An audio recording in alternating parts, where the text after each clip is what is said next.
그냥 머리로 그냥 다 집어넣으세요. 자, 7장. 예, 이제 액션 두 번째입니다. 첫 번째는 뭐였어요?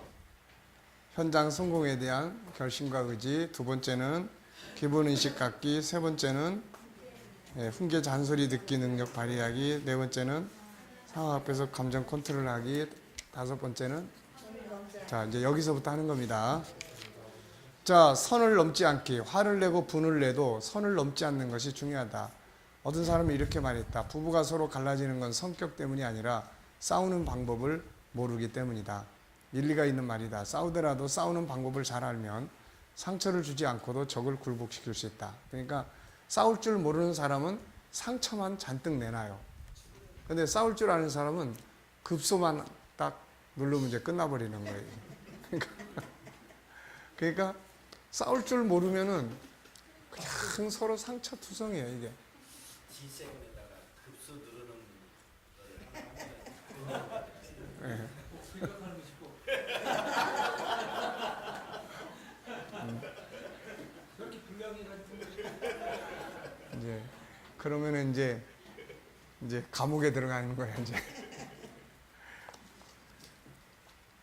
잘못된, 자, 이제 여기 보면 이제 이런 이야기. 잘못된 현장 사건만 가지고 이야기를 해라. 이게 싸우는 방법이에요, 이제. 싸우는 방법. 이게 이제 급소입니다. 김상선 목사님. 예. 잘못된 현장 사건만 가지고 이야기를 해라. 물을 엎질렀어. 그러면, 물을 어떻게 하다가 물을 엎질렀네. 이것만 가지고 이야기를 하라는 거예요. 10년 전에도 엎질러더니. 또 10년 뒤에, 아이고, 어떻게 사실라, 10년 뒤에. 예? 그럼 어떻게 뭐 어떻게? 내가 거기다 불빛을 놔가지고 내가 잘못했으면 그렇게 예, 그러니까 잘못된 현장 사건만 가지고 이야기를 해라. 그것만 가지고 말하는 거지. 그렇죠. 그러니까 진행시키지 말라는 거예요, 이거. 예, 사건만. 그걸 사람의 인격까지 끌고 몰고 가지 말라는 거죠. 물 한 번 엎질렀다고 그래서 그 사람의 인격이 막 엉망진창이다. 이래버리면 안 된다는 거예요. 과거를 꺼내지 말고 미래를 기분 나쁘게 말하지 마라. 특히 싸우면서 부모 형제를 거론하지 마라. 하는 꼴이 꼭 장모님 닮아가지고. 그럼. 아, 거꾸로. 엄마 닮아가지고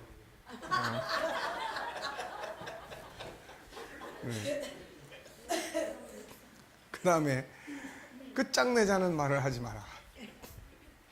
네.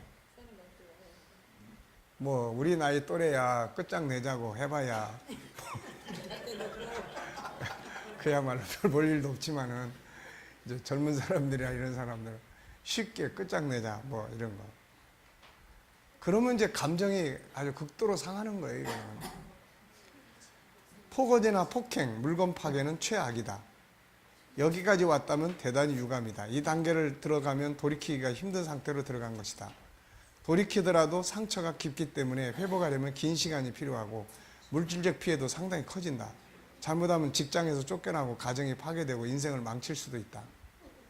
언어폭력, 일반적 분노가 지나가면 이제 폭력적 분노가 나온다. 그러니까 처음에는 그 일 때문에 화가 나서 분노가 나왔는데 그 다음에는 분노가 곱해져 가지고 안에 있던 분노가 몽땅 다 합쳐져서 나와. 여기서 잘못된 언어들, 10년 전의 문제까지, 부모님, 형제들의 족보까지, 과거부터 미래까지 아주 몽땅 쏟아져 나옵니다. 그 다음에 이제 육체적 폭력, 언어 폭력이 강해지면 이제 육체적 폭력이 나와요. 그 다음에 이제 기물이 파괴되는 거죠, 이제. 극단적 선언, 끝낸다, 이혼하자, 가만두지 않겠다. 그런 다음에는 이제 극단적 행동으로 가는 거예요. 그래서 이런 선은 넘으면 안 된다. 네. 지금 뭐 남북이 계속 뭐 핵개발을 하고 뭐 요걸 서로 비난하고 뭐 해도 38선 넘어오면 안 돼, 이건 뭐 38선 넘어오면 이제 끝나는 거야, 이거는 이제. 저쪽 동네에서 뭐 양쪽에서 38선 그어놓고 별별 소리 다 해도 상관없는데 38선을 넘어서 대포 한 방을 쏜다든지 총알을 한 방 날린다면 이거는 이제 절대 안 되는 거예요. 그래서 선을 넘지 마라. 여섯 번째, 상대방의 상황과 감정 이해하기. 상대방이 화를 낸다. 이건 그냥 내는 게 아니에요. 원인이 있어요. 원인. 어떤 사람이 행동을 취할 때는 반드시 원인이 작동을 합니다. 네. 그래서 맨 밑에 5가지 성품, 다양한 장애 요인 때문에 감정이 상해 표출되는 거예요. 무엇을 보고 이해하는가에 따라서 원수가 되기도 하고 도와야 할 불쌍한 사람이 되기도 한다. 보이는 부분보다는 보이지 않는 부분에 귀를 기울여서 상대방을 이해하고 긍휼히 여기고 수용해야 한다. 요한복음 8장의 음행한 여인에 대한 유대인들의 모습과 예수님의 차이점을 생각해 보자. 그들은 뭘 보고 돌을 들어 죽이려 했고 예수님은 그 여인의 뭘 보고 살려서 보냈는가? 뭘 본 거죠? 그 사람들은 그 여인의 음행한 겉에 나타난 이것만 본 거고 예수님은 그 여인 속에 있는 아픈 상처를 보는 거고 밑에 그분이 원래 심어주셨던 그 좋은 씨를 보는 거예요. 이게. 그래서 다시 가능성을 다시 만들어주는 거죠. 공감 능력 발휘하기. 상대방과 대화하면서 좋은 이야기는 공감하기 쉽지만 지금 상대방이 열을 내고 분노를 발할 때 내가 생각한 대로 되지 않았을 때 공감한다고 하는 건 쉬운 일이 아니다. 그런데 이 공감이 분노를 가라앉게 만드는 효과를 가지고 있다. 일단 잘잘못을 가리지 않고 일단 편을 들어줘 보자. 주변 사람이 억울한 일, 분한 일, 고통스러운 일, 두려운 일, 슬픈 일을 당하면 그가 아무리 큰 잘못을 저질지라도 옳고 그름을 가리려고 하지 말고 일단 편을 들어주는 것이 좋다. 들어주면 공감하는 것이 되어 격한 감정을 쉽게 누그러뜨릴 수 있다. 자녀가 밖에서 친구와 싸웠거나 학교에서 선생님께 야단맞고 집에 들어와 하소연할 때 네가 잘못했으니까 그렇지. 네가 오직 화나게 했으면 그렇겠어. 이런 거는 공감이 아니고 더 그냥 화가 나게 만드는 거죠. 이게 자기 편인 줄 알았는데 자기 편인 엄마가 그냥 더 야단치니까. 시시비를 가려 말하면 이후로 아이는 부모에게 속마음을 털어놓지 않는다. 자녀가 밖에서 겪은 억울한 일, 분한 일 등을 집에 들어와 하소연하는 건 부모가 무조건 자기 편을 들어주려는 기대 때문이다.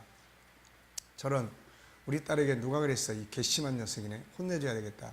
아이의 감정에 무조건 공감해준다고 해서 아이가 옳고 그름을 판단하지 못하는 아나무인격인 사람으로 변하지 않는다. 화가 난 상태에서 시시비비를 가리는 말은 귀에 들어오지 않는다.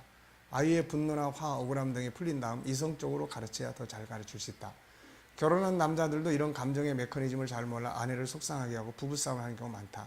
시어머니 때문에 화가 난 아내에게 우리 어머니가 그럴 분이 아니시오라거나 노인이 원래 그렇지 뭐 어른들의 그런 사소한 비위도 못 맞추냐는 등의 도덕적인 이야기를 해서 아내의 화를 부채질하는 것이다.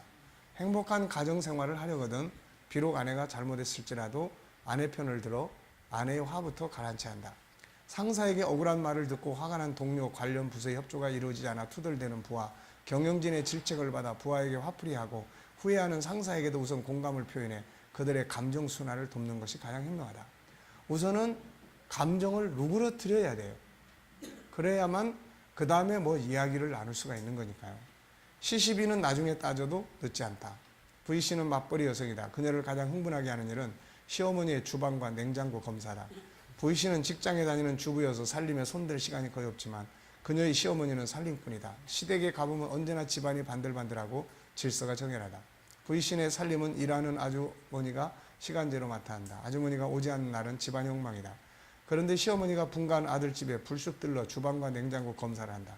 검사만 해도 스트레스인데 검사가 끝나면 항상 살림하는 여자가 이게 뭐냐고 한 말씀 하신다. V씨 부부는 정말 사이가 좋다. 그러나 시어머니의 주방과 냉장고 검사로 인한 부부싸움 며칠씩 간다.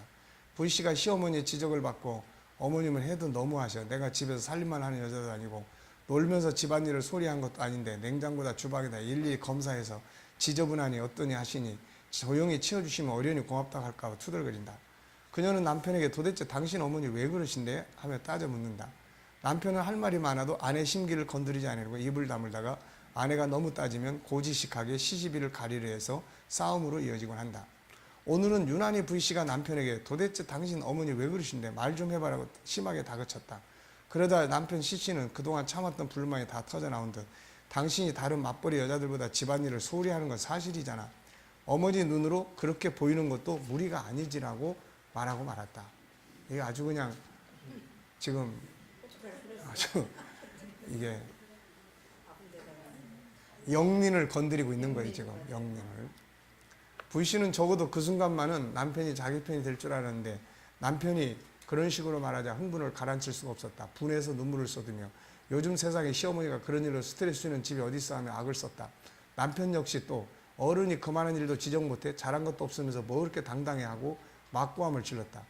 불씨는 이제 이렇게 꽉 막힌 남자하고 평생을 같이 살 수 없으라고 소리치고는 급히 가방을 챙겨 집을 나왔다. 남편은 밖으로 나가는 아내 등이를 향해서 비수를 꽂죠. 이제 마지막으로 끝장을 내야 되니까 마음대로 해라고 소리쳤다.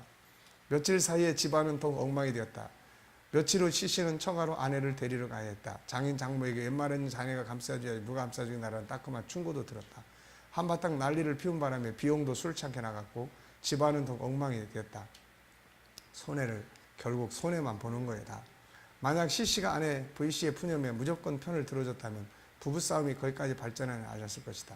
V씨가 내가 전업주부도 아니고 놀면서 집안일을 안 한 것도 아닌데 라고 푸념할 때 그러게 말이야 어머님 요즘 사람들 사정을 잘 모르시는군. 내가 기회를 봐서 잘 말씀드릴게라고만 했어도 아내는 제풀에 화가 풀려 적당한 선에서 흥분을 가라앉혔을 것이다. 상처 주지 않는 따뜻한 말의 힘에서 나온 이야기예요. 억울한 분노를 호소하는 상황, 그 감정에 공감을 표현하는 문장 이렇게 해보라는 거죠. 당신 어머니가 어떻게 나한테 그럴 수 있어? 이렇게 하지 말고 화나겠다. 어머니가 너무 하셨네.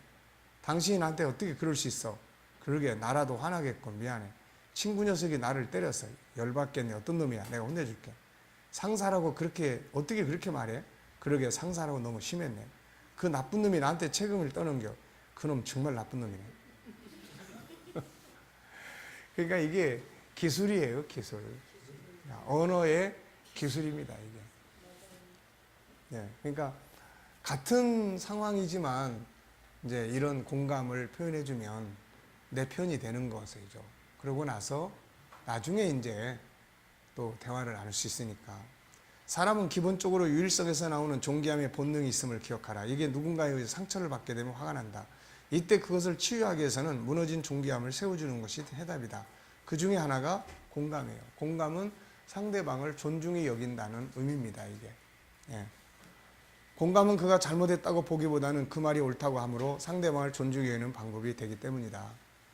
자, 8번째, 자기 장점, 상대방 장점 생각하기. 자신의 입장, 상대방 입장.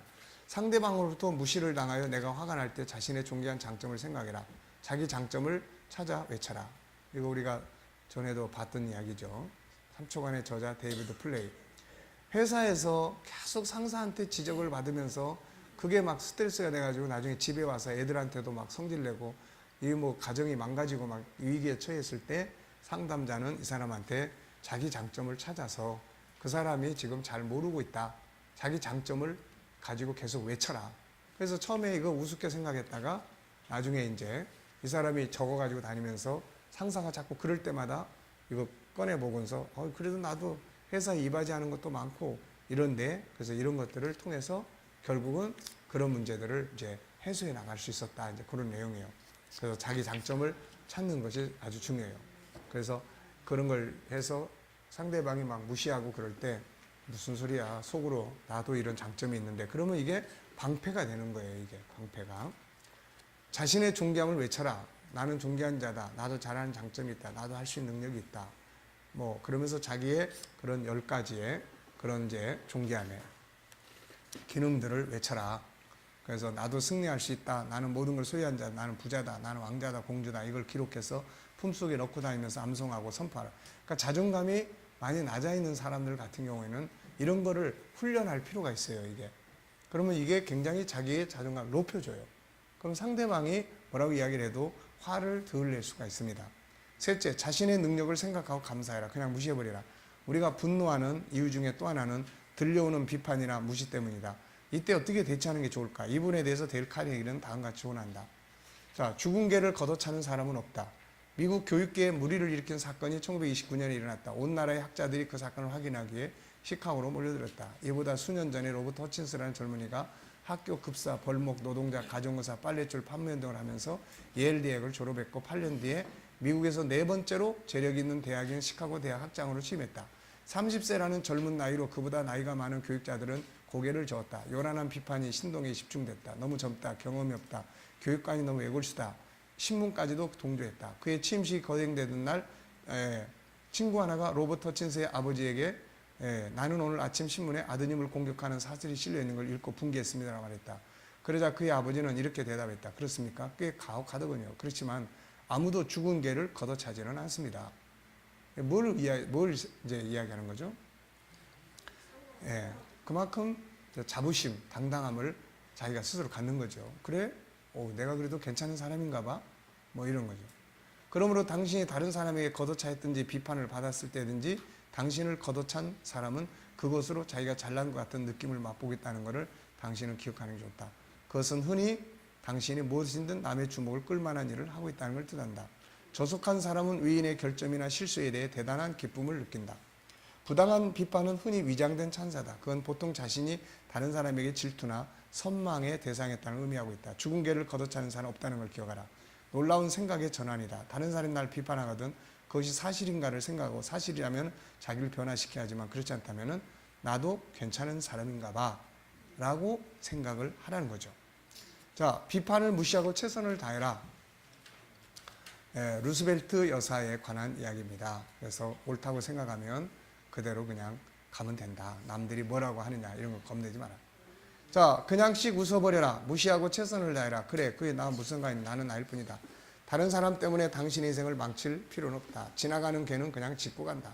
그런데 그것을 들은 내가 괜히 열받고 속상한 무슨 의미가 있는가. 나를 열받게 하는 사람은 그냥 잘 살고 있어요. 그런데 나는 그 상처 때문에 일생을 병들어 산다. 이건 안 맞는 이야기다. 그냥 무시해버리라. 그가 뭐라고 하든 나는 나일 뿐이다. 그가 나를 바보라고 한다고 해서 내가 바보는 아닌 것이다. 단지 서로 생각이 다를 뿐이다. 그 사람의 말에 따라 인생을 살 필요는 없다. 나는 나의 인생을 살면 된다. 성경은 이미 3000년 전에 이런 이야기를 했어요. 전도서 7장 21절 읽어보세요.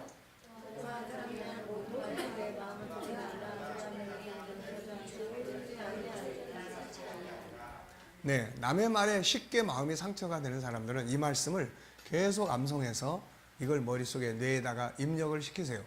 그러면 이게 방패 역할을 해줍니다. 이게 내 입장에서 상대방을 무시하고 아무렇게나 대하게 되는 상황이 벌어질 때 대화를 하다 보면 상대방으로부터 무시당하고 화가 나게 하는 일들이 있지만 반대로 내가 상대방을 대할 때 역시 그렇게 할 때가 있어서 상대방의 분노를 끌어낼 때가 있어요. 이때는 모든 사람 종기에 나와 달라. 모든 사람 각기 아픔과 사정을 가지고 있다. 같은 일임에도 불구하고 저 사람이 나를 무시한다라고 생각이 들면 화가 나고 저 사람이 상처가 많은가 봐. 저 사람은 저 사람이고 나는 나지 뭐. 그래도 나에게 이런 장점이다라고 생각하면 화가 난다. 어떤 자세를 갖고 있느냐에 따라서 같은 사건에서도 화가 나기도 하고 불쌍한 마음이 들기도 한다. 자, 업무는 세밀해야 하고 인격은 존중해야 된다. 그러니까 업무 때문에 인격을 모독하면 안 된다는 거예요. 그래서 업무는 세밀해야 돼요. 공동체가 일을 하는데 그냥 뭐 존귀하게 여겨야지 그러면서 업무를 아무렇게나 하는데도 내버려뒀다가는 이거 이제 공동체가 무너져 버리는 거예요. 이거. 그래서 항상 업무는 세밀하게 해라. 이제 제가 이제 우리 교인들 가운데 이제 뭐 다양한 일들을 하는 사람들이 많잖아요. 그러면 이제 감사나 또 그런 은행에서 이제 일하는 사람들 중에 그런 역할들 하는 사람들이 있어요. 그러면 이제 제가 항상 당부하는 게 이겁니다. 업무는 세밀하게 하되 인격을 모독하지 마라. 네. 그러니까 업무에 대한 거는 문제점을 날카롭게 지적을 해서 그거를 고쳐나가야 돼요.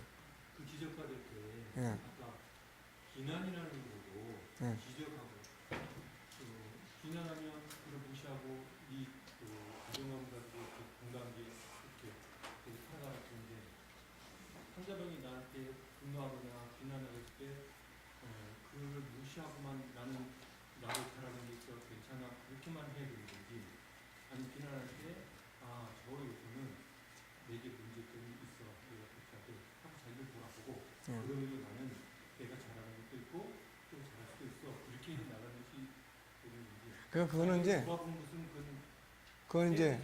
그건 이제 상황에 따라서 다를 수 있어요. 저 사람이 나를 괴롭히는 차원에서 계속 나를 무시하고 이랬을 경우에는 나도 이런 장점이 있어. 이게 필요한 거고 저 사람이 정말로 내 어떤 업무적 부분에 대해서 합당한 걸 했을 때는 이거 훈계니까 잘 받아들여서 할 수 있어야 되고 그 대신에 훈계하는 사람은 상대방의 인격을 모독하지 않도록 애들이 예를 들어서 이런 거예요. 애가 가서 시험을 봤는데 60점 받았네? 그랬더니 엄마가 하는 말이 야 너는 맨날 60점만 받냐? 네 인생 그렇게 해가지고 너 60점짜리 인생 살아가지고 어떻게 할래? 이런 거예요. 근데 지금 실제로는 오늘 그 과목을 시험 본 것이 60점이지 그 아이가 60점짜리의 지능을 가진 건 아니란 말이죠, 이게. 그러니까 이제 이런 부분은 똑같은 거예요, 이게. 우리가 보통 은혜 그러면서 업무가 그냥 아무렇게나 망가져도 은혜 이건 안 되는 거예요. 그래서 다만 인격적인 존중함 그 테두리 안에서 그 사람의 인격을 못 오가지 않고 좋은 점은 참 많지만 이번에 이 업무에 대해서는 우리가 이런 부분은 분석을 해봐야 될 필요가 있다. 그래서 그런 이제 존귀함을 기본으로 깔아놓고 업무에 대한 분석을 해서 예, 그렇죠. 예. 너 일하는 거 이따위로 할 거야? 그래 놓고 너 이따위로 해가지고 너 앞으로 인생 어떻게 살 거야? 너 이 회사 다 말아먹을 작정이야? 막 그러면서 나중에는 이제 뭐 이제 엄마 아버지까지 막 끌어내고 막 이런 형식으로 인격을 모독하는 것은 이게 증오심을 품게 만드는 거예요, 이게. 네. 그러니까 그런 부분들을 이렇게 자, 그래서 이제 업무는 세밀하게 해야 됩니다. 근데 세밀하게 다룰 때도 막 이제 갑과 을의 관계에서 이거 안 된다. 네. 그래서 업무 분석에 대해서는 좋은 점, 잘하는 점 이런 것도 이야기를 해주고 이 업무 이 부분에 대해서는 이런 점은 이건 개선해야 된다. 그래서 그런 이제 리더십을 그리고 스스로 또 생각할 수 있도록 질문을 통해서 내가 봤을 때는 이 분야는 이런데 자네 생각은 어떤가? 이제 그리고 이게 시스템의 문제인지 일을 잘하는 사람인데 시스템의 문제예요. 이 사람이 여기다 갖다 놓으면 잘할 사람인데 이 사람이 여기다 갖다 놓으니까 이게 고문관이 되는 거예요. 이게. 그러니까 이제 리더자는 그런 것들을 잘 이제 분별을 해서 만드는 것이 이제 필요하죠. 이게. 자, 사건 자체만 다루라. 아까 얘기했죠. 지난 과거 꺼내지 말고 미래까지 가두지 마라. 가정, 부모, 학교. 너 유치원 뭐 공부했어? 막 이런 식으로 사람을 잃어보지 말자는 거죠. 네. 자, 다음 과로 넘어가겠습니다. 넘어가기 전에 분노 조절하는 팁에 대해서 다시 한번 내가 분노하는 상황이 벌어질 때 어떻게 해요? 시작. 분노 조절에 대한 의지의 준비. 상대방 상황 이해하기. 현장 앞에서 심장 호흡하기. 자기 정체성 생각하기. 정신 차리고 말하기. 넘어서는 안 될 선 지키기. 포스트 액션 잘하기. 그 다음에 상대방이 이제 분노하고 있을 때 분노 조절에 대한 의지의 준비. 온갖 신경 수정정 상황 감정 이해하기. 자기 정체성 장점 지어서도 상처받지 않기. 상대방을 존중하기. 끌리는 목적을 정하기. 나중에 살아가기. 억울한 뒤집어 쓰기. 다른 생각하기. 감정 이동하기. 심장 호흡하기. 자, 외치기. 분노하면 나만의 사다. 분노하면 떨어지지 마. 수면 지나간다. 분노하면 내가 피자. 네. 이것만 그냥 계속 외워도 많이 조절이 됩니다. 자기 뇌가 쭈그러지는 걸 좋아할 사람은 아무도 없으니까요. 자, 다음 과로 넘어갑니다. 행동 액션 세 번째. 자, 15가지 요소. 첫째, 현장 성공에 대한 결심과 의지. 둘째, 모든 사람은 존귀하다. 기본 인식 갖기. 셋째, 훈계 잔소리 능력. 예, 넷째, 상황 앞에서 감정 컨트롤하기. 다섯째, 선을 넘지 않기. 여섯째, 상대방의 상황과 감정 이해하기. 일곱째, 자기 공감 능력 발휘하기. 여덟째, 자기 장점, 상대방의 장점 생각하기. 자, 이제 9번째부터 합니다. 마술 언어 사용하기. 올바른 대화 기술. 어떤 말을 어떻게 하는가에 따라서 감정이 사나워지기도 하고 풀어지기도 한다. 그래서 언어를 잘 선택하는 건 아주 중요하죠. 잠언 18장 20절에 죽고 사는 것이 혀의 힘에 달렸다. 혀를 쓰기 좋아하는 자는 혀의 열매를 먹는다.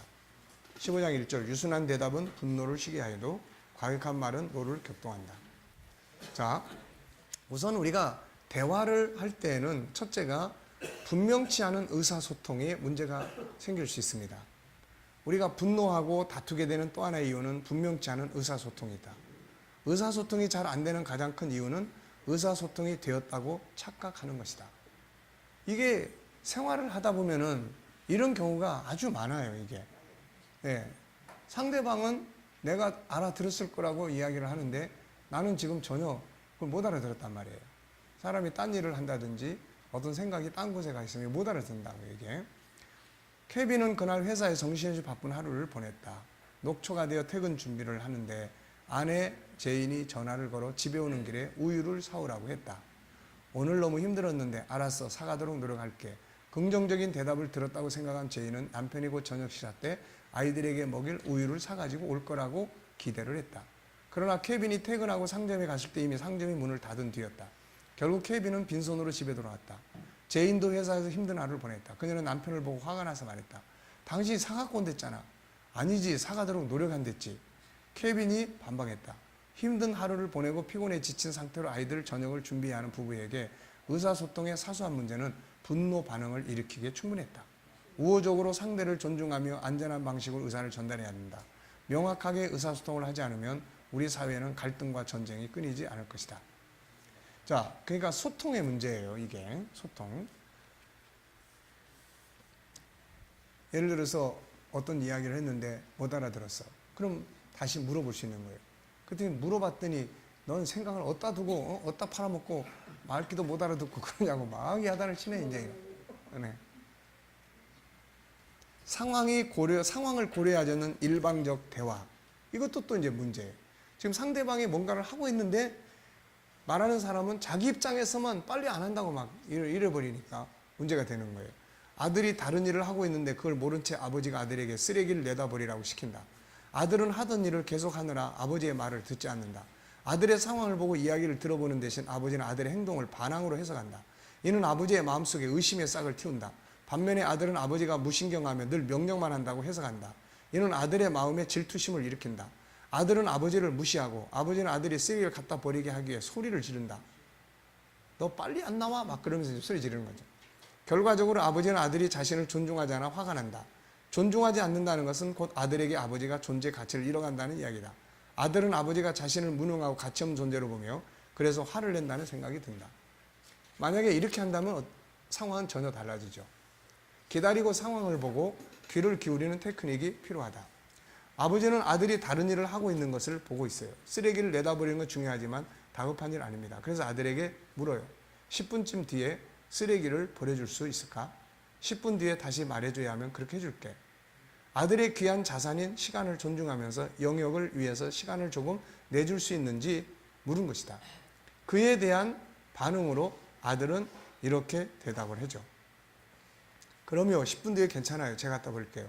여기서 아버지는 기다리고 바라보고 귀 기울이는 기법을 이용하여 아들이 무슨 상황에 처해 있는지를 알 수 있었고 평화로운 태도를 보이고 공감하고 명확하게 의사를 표현함으로 아들의 반응에 영향을 준다. 그러니까 우리는 항상 당장 이렇게 해. 이걸 항상 요구한다고요. 당장 이렇게 해. 근데 이거는 뭘 하고 있는 아이나 뭘 하고 있는 사람한테는 이게 화가 나게 만드는 거예요. 날 지금 무시하고 있나? 이런 거예요. 그래서 10분 뒤에 와줄 수 있겠니? 아니면 몇 분 뒤면 도와줄 수 있겠니? 이제 이런 것들이 항상 대해줘야 돼요. 그래야 상대방에 대한 어떤 경계선을 지켜주는 거고 상대방으로 하여금 스스로 선택해서 할 수가 있는 거예요. 그래서 항상 아이들이라고 해서 막 무시하고서는 그냥 내 생각대로 지금 빨리 나와, 지금 들어가, 지금 해, 지금 뭐해. 이거는 안 된다는 거예요, 이거. 그래서 이런 부분들 때문에 아이들이 상처를 받고 분노를 만들고 이렇게 되는 겁니다. 네. 그 아들이 거기 중간쯤 이야기를 들어주신 아버지는 아들의 행동을 반항으로 해석한다. 이는 아버지 마음속에 의심을 쌓였기를 하는데 이는 아들의 마음에 질투심을 일으킨다. 이 질투심이 왜 질투심이라고 할까? 질투심, 반항심이 아니고 질투심이라고 하죠. 질투심이라기보다는 이게 이제 번역상의 문제에 있는 것 같아요. 그러니까 아들의 마음에 분노심을 일으킨다. 분노. 네, 이렇게 생각하는 게 좋을 것 같아요. 질투라기보다는. 네. 자, 그 다음에 이제 이해하지 못하는 언어 사용의 문제가 있어요. 아무리 부부지간이고 부모자식 간에도 사용하는 말들에 대해서 잘 이해 못하는 말들이 있어요, 이게.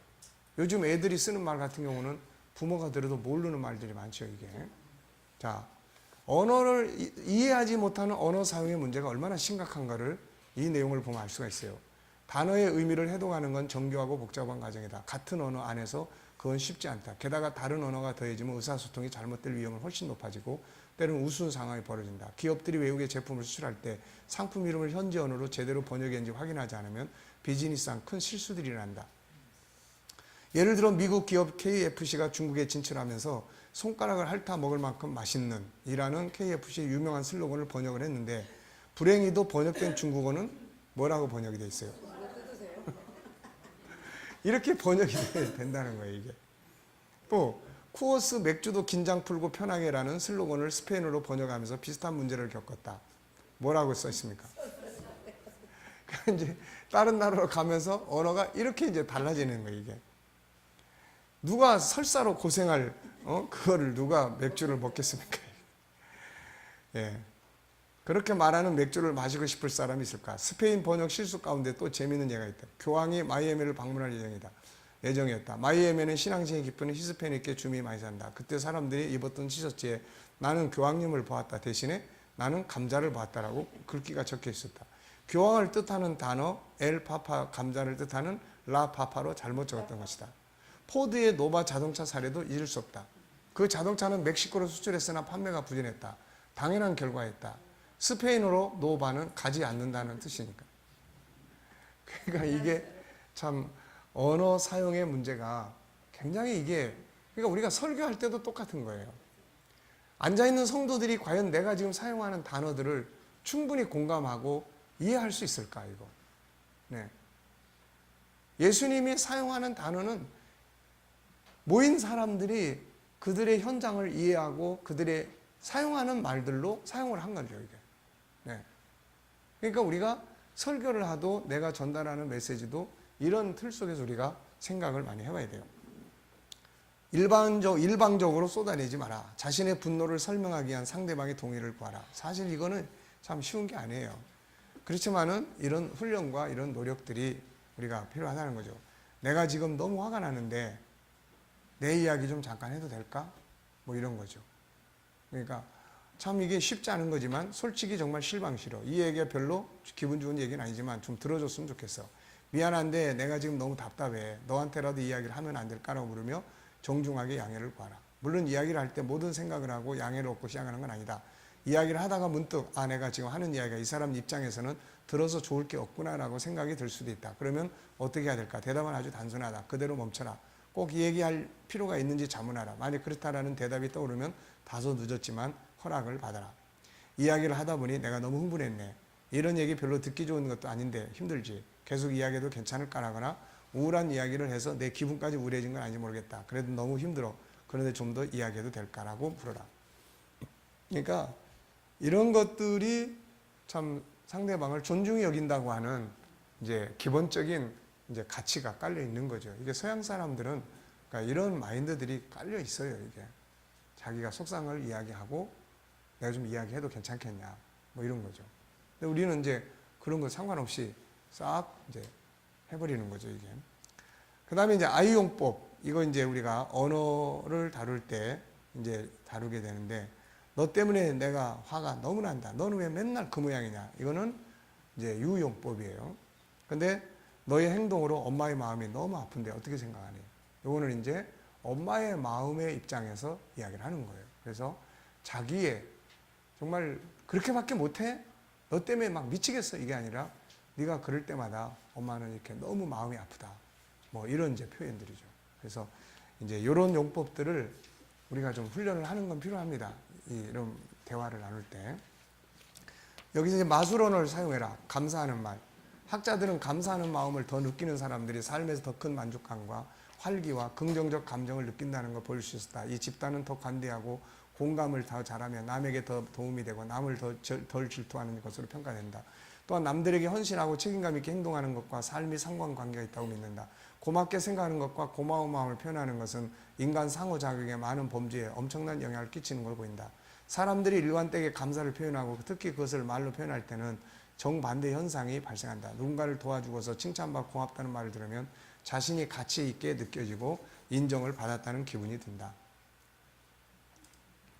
예화. 최근에 내 아내는 초등학교 1학년 학생들에게 동화책을 읽어주었다. 선생님은 아이들에게 커다란 카드에 감사 인사를 적어 아내에게 건네게 했다. 아내는 그 카드를 받고 아주 기뻐했고 아이들에게 또 책을 읽어주기로 결심했다. 똑똑한 선생님이다.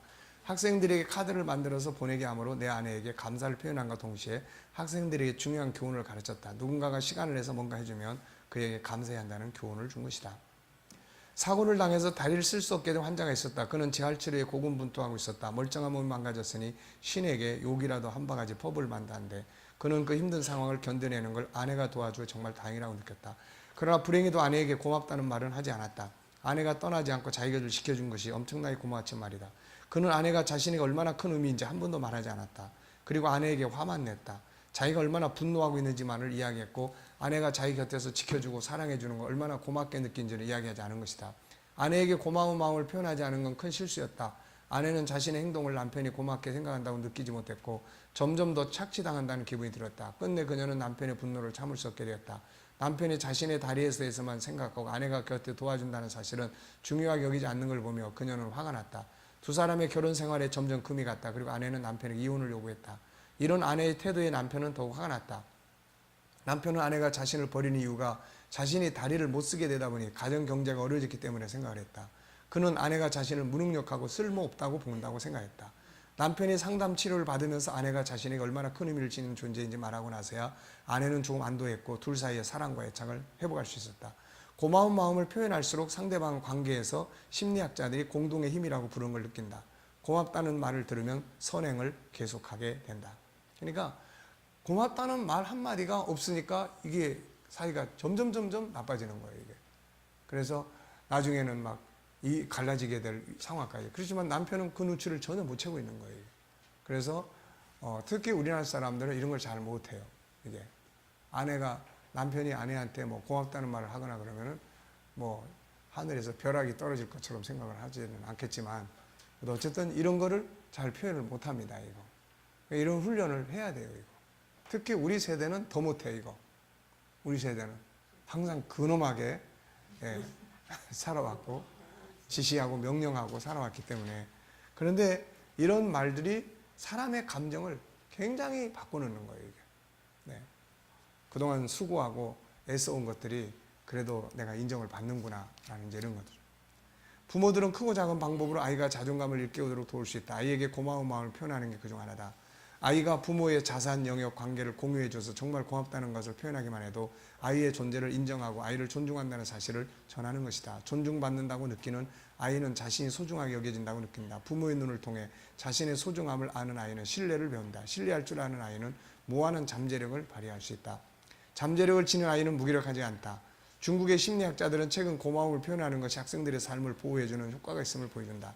그들이 2012년에 행한 결과가 청소년 저널에 발표됐는데 다른 사람들에게 고맙다는 표현을 들은 학생들은 자존감이 더 높고 자살을 생각하거나 자살을 시도할 가능성이 낮은 것으로 나타났다.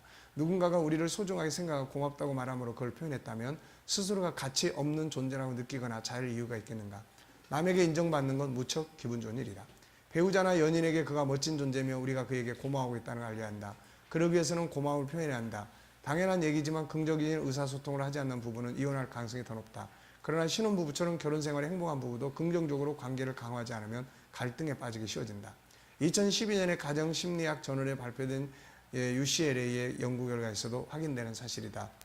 UCLA의 학자들은 결혼하고 나서 4년간 무척 행복하고 만족한 생활을 했고 했다고 말한 136쌍의 부부를 연구했다. 그리고 나서 그 가운데 그 뒤에 결혼 생활을 계속한 부부들과 10년 되기 전에 이혼한 부부들을 비교했다. 이혼한 부부들의 공통점은 신혼 시절에 부정적 의사소통을 한 비율이 더 높았다는 것이다. 부정적인 의사소통에 고마움을 표현하거나 상대를 인정하는 말이 포함되지 않으리라는 것은 두말할 필요도 없다. 상대를 비난하고 혐오하며 멸시하는 말들이 결혼을 파국에 이르게 했다. 미국의 철학자이자 심리학의 선구자인 윌리엄 제임스는 이렇게 말했다. 인간 본성에서 가장 깊은 원리는 제대로 인정받고 싶다는 갈망이다. 옳은 말이다. 감사하는 마음을 표현하는 것이 왜 중요하며 어째서 그런 행동에 효과가 있는지를 감안하면 윌리엄 제임스의 탁견은 유의하다. 감사를 표현한 것은 자신의 가치를 제대로 인정받고 싶어하는 사람들의 기본적 욕구를 충족시켜주는 것이다. 성경은 많은 부분에서 감사라고 당부를 하죠. 다 같이 읽어보세요. 감사하라. 이것이 그리스도의 안에서 너를 향하신 하나님의 뜻이니라. 유치함과 어리석은 말이나 힘을 말을 받지 않으니 오히려 감사하는 말을 하라. 자, 두 번째 마술의 말은 뭐예요?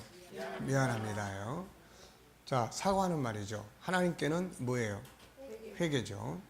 여동생이 죽었습니다. 동생이 백혈병 진단을 받은 건 30개월 무렵이었습니다. 사소한 질병이라고 생각했지 그렇게 큰 병인 줄 몰랐습니다. 그러나 부모, 형제 모두 골수 이식을 할 수 없었어요. 기증자도 나타나지 않아 12년간 고생만 하다 떠난 짧은 생이었습니다. 저는 그때 고작 14살이었죠. 저에겐 가족여행을 간 기억이 없습니다. 연휴가 되면 가족이 모여 동생 면회를 가는 것이 연례 행사였으니까요. 저희 가족에게는 동생 면회하는 게 연휴를 보내는 방법이나 다름없었죠. 동생만 없었으면 놀러 갈 수 있었을 텐데 어릴 때는 동생이 밉다는 마음도 있었습니다. 부모님이 동생만 생각하는 것 같아 셈이 났던 것 같습니다. 동생은 걸핏하며 휴대폰 갖고 싶으라고 말했습니다. 제가 문자를 주고받는 걸 보고 자기도 갖고 싶었겠죠. 마침 12월이었고 크리스마스 이브 날 밤 동생에게 휴대폰을 사줬습니다. 동생은 굉장히 들떠 있었습니다. 문자를 주고받는 방법을 가르쳐준 후 집으로 돌아왔습니다. 잠자리에 들려고 하는데 동상으로부터 문자가 한 통 왔어요. 오빠 미안해. 나 늘 오빠한테 패만 끼치고 있지? 미안해. 오빠 고마워. 이것이 동생으로부터 처음 받은 문자였습니다. 그리고 마지막 문자가 되었죠. 그날 밤 갑자기 상태가 나빠졌다는 연락을 받고 가족 모두 병원에 달려갔습니다. 병원에 도착했을 때 동생은 이미 세상을 떠난 뒤였습니다. 날이 새고 크리스마스가 되었습니다. 동생이 숨을 거둘 때 휴대폰을 꼭 쥐고 있어서 간호사가 떼어내는데 애를 먹었다는 말을 듣고 눈물이 펑펑 쏟아졌습니다. 동생이 마지막 인사를 전한 상대는 바로 저였습니다. 사람을 울리는 가장 효과적인 한마디가 바로 뭐예요? 미안합니다. 죄송합니다. 미안해. 폐를 끼쳤네요. 상대방의 눈을 보고 이렇게 말해보라. 그 말에 진심이 담겨 있다면 상대방도 틀림없이 감동할 것이다. 아무리 상대방의 폐를 끼쳤다 하더라도 정식으로 사과하는 사람은 결코 나쁜 인상을 주지 않는다. 루지아나 기술대학교의 블루스 다비 박사에 의하면 남에게 폐를 끼쳤을 때 미안하다고 제대로 사과하는 것이 무엇보다 중요하다고 한다. 사과할 수 있는 사람은 절대 나쁜 인상을 주지 않는다. 미안하다는 말 한마디로 쉽게 상대방을 감동시킬 수 있다. 친구나 연인, 가족과 말다툼했을 때는 잘잘못을 가리지 말고 그냥 미안해하고 먼저 건네기 바란다. 그러면 상대방도 그냥 잊어버릴 것이다. 이런 게 이제 사람의 그 분노하는 감정을 이렇게 다 누그러뜨리는 아주 그냥 마술 같은 말이에요, 이게. 명무대에 다니고 한 청년이 부모를 망치로 내려쳐 살해한 다음 시체를 토막내버린 사건이 있었다. 이 사건을 접한 국민들은 경악을 하지 않을 수 없었다. 언론은 이 학생을 부모를 잔인하게 살해한 폐륜하고 떠들었지만 당시 연세대학교 심리학과 이은구 교수는 청년이 남긴 일기와 면담 과정 중에 청년과 나눈 이야기를 통해 그것이 아동학대로 인해 일어난 사건이라고 결론 지었다. 어렸을 때부터 부모의 폭력에 순응하면서 살았던 청년은 사건이 있던 며칠 전에 처음으로 어머니에게 반항을 했는데 돌아온 것은 어머니의 싸늘한 냉소뿐이었다고 한다. 분노가 폭발한 청년은 결국 돌이킬 수 없는 반인륜적 일을 저지르고 말았다. 놀라운 것은 그 청년이 만약 어머니가 그때 미안하다고 한마디만 해줬다면 그동안 부모로부터 받았던 학대나 멸시는 모두 잊었을 것이라고 말했다고 한다. 그러면서 청년은 덧붙였다고 한다. 미안하다고 말하는 것이 그렇게 어렵나요?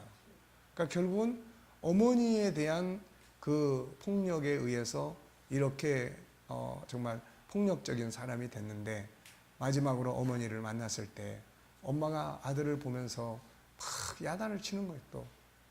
그런데 만약에 거기서 그 엄마가 자기의 또 어쨌든 자식이니까 네가 이렇게 된 것을 정말 엄마가 너무 미안하다. 이런 말을 한마디만 했어도 거기서 이제 마음을 돌이킬 수가 있었다는 거죠, 이게. 그래서 미안하다고 말하는 게 그렇게 어렵나요? 라는 이 말 한마디는 정말 우리의 마음을 아주 아프게 하는 거죠. 미안합니다. 미안해. 이것이 예수님의 정신이죠. 기독교 정신이에요, 이게. 그분은 이 땅에 오셔서 우리에게 머리 숙이시고 미안해. 내가 잘못했어. 그러시면서 자기가 다 책임을 져준 거예요. 그게 목숨을 바친 겁니다. 그래서 그분 앞에만 서면 감동이 있고 변화가 있는 겁니다. 미안해요. 진심을 담은 이 한마디는 세상을 화목하게 하는 비법입니다. 하나님께는 이게 뭐예요? 회개예요. 하나님 죄송합니다. 이 말이에요. 이 말. 그래서 시편 51편 17절 하나님이 구하는 제사는 무슨 제사예요? 상한 심령이에요. 하나님이여 상하고 통회하는 마음을 주께서 멸시하지 아니하시리입니다. 하나님께도 마찬가지예요. 잘못해놓고 뻔뻔하게 그러고 사는 거 하나님 보시기도 있잖아요. 사람에게는 뭐예요? 미안합니다. 죄송합니다가 가장 귀한 고백입니다. 그저 이런 말 한마디 해주면은 풀릴 수 있는 일들이 너무 많아요, 이게. 근데 이거를 못해가지고 더 큰 싸움으로 번져나가고 그러는 겁니다, 이게. 처음엔 다 그렇잖아요. 예를 들어서 지나가면서 누가 내 신발 발을 밟았어. 그럼 이제 어떻게 해야 돼요, 이제? 미안해야 되는데 그냥 가. 여봐요. 당신 눈을 어디다 두고 그러고 다니는 거야. 그랬더니 아니 내 눈만 문제야? 당신 눈을 어디다 두고 내 발 밑에 발이 들어가는 거야. 만약에 이런다면 이제 완전히 이제 살인 나는 거죠, 이거. 예. 그러니까 참 이런 것들이 우리가 이게 훈련을 해야 될 부분들이에요. 이게 작은 부분이지만 성경에서 뭐 서로 공경해라, 존경하기를 먼저 해라. 그런 게 다 이런 말들이라고요, 이게. 네. 배려하는 말, 약점을 담당해주는 말, 세 번째예요. 그래서 내가 있는 거 아닙니까? 에브라함 링컨의 부인은 무척 성미가 급하고 인내력이 없는 것으로 유명했다. 어느 때 링컨의 친구가 일을 가지고 찾아와 상의하고 있었다. 거기에 부인이 뛰어들어와서 부탁해둔 일을 했습니까? 링컨에게 물었어요. 링컨이 시간이 없어 아직 못했다고 했다. 그러자 부인은 노발대발하며 남편을 나무라기 시작했다. 자기보다 다른 일을 더 중히 여기고 있다고 화를 내면서 문을 쾅 닫고 방을 뛰쳐나갔다. 친구가 깜짝 놀라는 것을 보고 링컨은 웃으면서 말했다. 저렇게 폭발하면 기분이 풀리니까 하고 싶은 대로 버려두는 편이 나도 마음 편안합니다. 미국이 낳은 위대한 인물 에이브라함 링컨은 인간을 매력적으로 하는 둘째 룰을 멋지게 행동으로 옮겨 있었다. 한 걸음 더 나가서 생각해보자. 사람들은 힘이 모자라기 때문에 당신을 요구하고 있다. 자신이 약점을 가지고 있기 때문에 당신을 필요로 하고 있는 거다. 다시 한번 되풀이해서 말하자. 중요한 교훈이니까. 사람들은 강하지 못하기 때문에 당신을 구하고 있다. 약점을 가지고 있기 때문에 당신이 필요하다. 로마의 위대한 황제 마르크스 아우렐리우스도 이렇게 말했다. 사람들은 손과 발처럼 윗니나 아랫니처럼 서로 협력하지 않으면 안 된다. 자기가 가지고 있는 것을 보충하기 위해 사람들은 서로를 필요로 하고 있다. 링컨 부인이 분노를 터뜨렸을 때 그녀에게는 성질이 급하다는 약점을 받아들여주는 남편이 필요했다. 분명히 그녀는 옳은 행동은 아니었는데 또 결코 보기 좋은 것도 아니었다. 그러나 그것은 그녀의 어쩔 수 없는 약점이며 맹점이다. 남편 링컨은 이것을 잘 알고 있었고 폭발할 찬스를 주려면 자기가 필요하다는 사실을 알고 있었던 것이다. 자, 밑에는 다른 사람의 약점을 보충해라. 네, 이거는 넘어가겠습니다.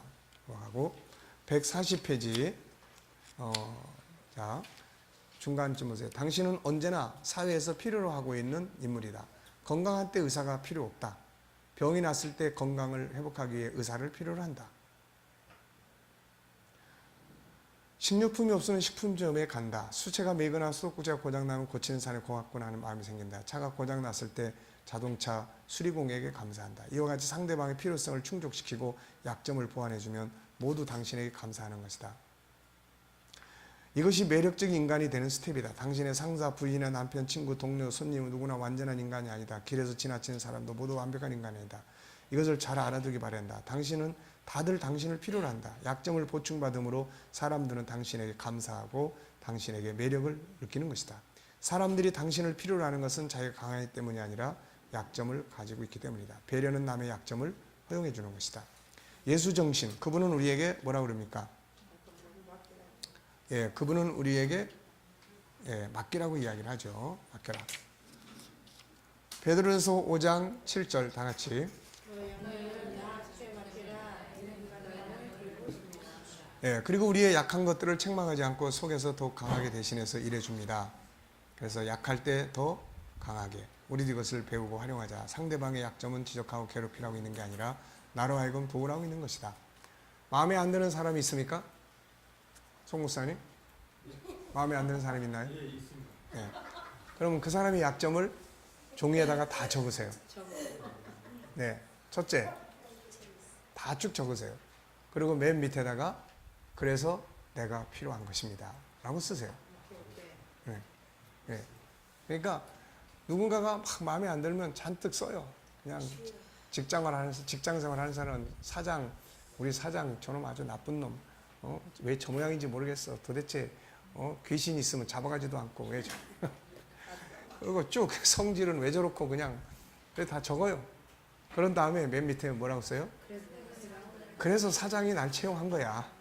네, 그래서 사장이 날 채용한 거야. 네, 그러니까 그런 부분들을 우리가 활용하는 거. 이게 기독교 정신입니다. 네. 자, 아시겠죠? 자, 그 다음에 이제 분노하게 될 때 다시 한번 팁.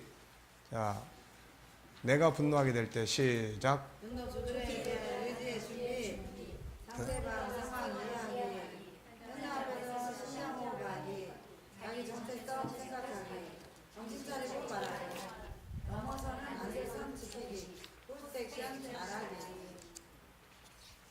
그 다음에 상대방이 분노하고 있을 때 분노들에 대한 의지의 준비, 공감, 숨겨진 사정, 상한 감정 이해하기, 자기 정체성, 단점 기억하고 상처받지 않기, 상대방 존중하기, 끌림을 놓지 활용하기, 마술의 말 사용하기, 억울한 뒤집어 쓰기, 다른 생각하기, 감정 이동하기, 심장 활용하기.